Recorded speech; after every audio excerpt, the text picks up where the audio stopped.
Eh, Soy Ronnie Castellón y voy a explicar lo que realicé en el examen de OP1. El primer ejercicio nos decía que era un horno esférico de un radio interno de 2 pies y un radio externo de 3.5 pies. La pared del horno es de un grosor de 1.5 y de acero, y entre las paredes se ha colocado una capa de capón. La T interna del horno de 1800 y la T de superficie de 160. Nos pedían en el inciso A calcular la pérdida de calor en una hora y cuál es el flujo de calor y la T en un radio de 3 pies. Entonces vine yo y lo que hice fue un pequeño esquema donde tenía el diámetro externo de 3.5 pies y el diámetro interno, que en este caso era de 2 pies. Calculé la, entre las paredes se ha puesto una capa de capó. Entonces lo que hice fue restar ese 0.12.5 que era para tener nuestra X de capó en todo caso. Entonces, lo primero saqué los datos iniciales, calculé la K de acero que está constante, y nuestra K de capó que está tanto en el apéndice 9 y en el apéndice de libro de McKay. Para encontrar las resistencias utilizamos la ecuación 10.8 de nuestro libro de McKay.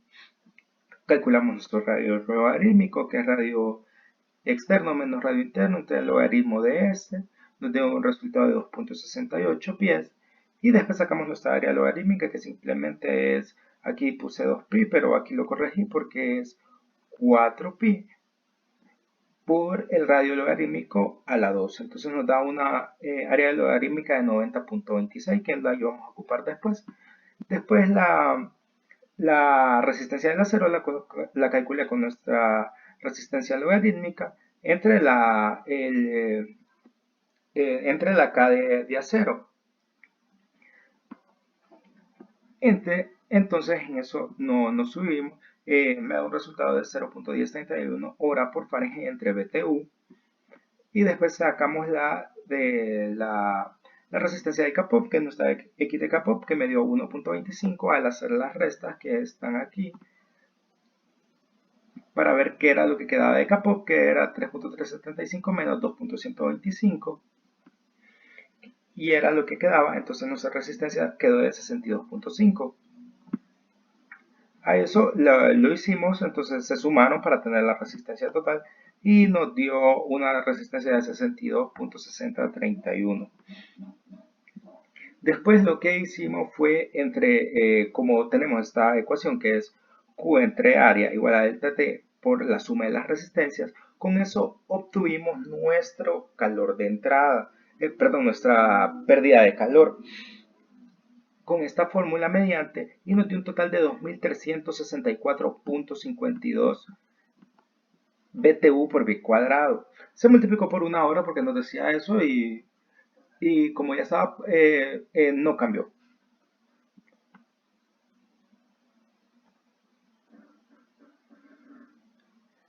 Después, aquí hay un error, ingeniero, porque esto no iba, porque lo había hecho con un valor de resistencia que no era ese.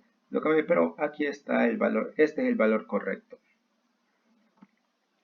Después nos dicen que es para un radio. Yo lo tomé como un radio interno a 3 pies. Hice lo mismo. O sea que ahora, solo que ahora nuestro capó, nuestro X de capó, o sea, nuestro espesor, iba a ser de 0.25 pies. Saqué, saqué el radio logarítmico, saqué el área logarítmica y saqué la resistencia tanto de acero como de capó. Y nos dio un total de 12.6248 hora por Fahrenheit entre BTU. Esa es la resistencia total.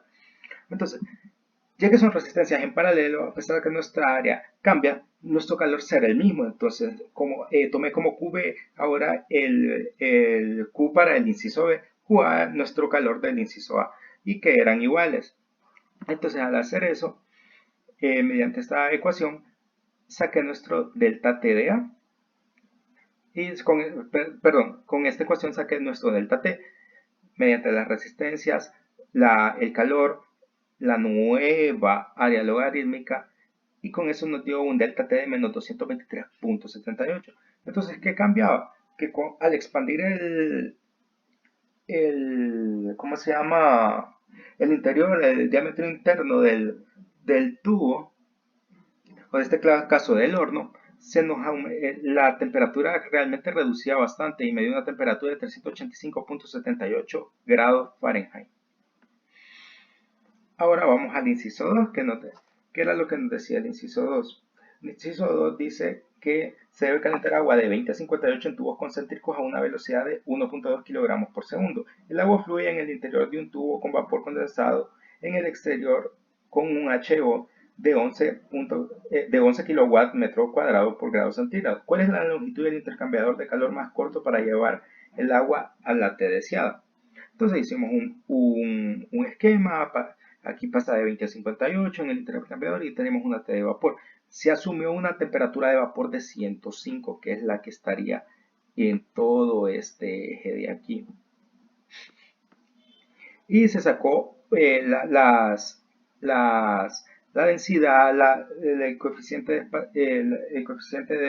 de K, nuestra viscosidad y nuestra CP, y se calcularon a 39 grados centígrados. Estas de las tablas A9 del Cengel. Entonces después hice un esquema donde saqué nuestro delta T1, esta es nuestra T del 105, que es la que asumimos, y nuestro delta T2. Entonces delta T1 era de 85, nuestro delta T2 de 47 y nuestro delta T logarítmico era de 64,3.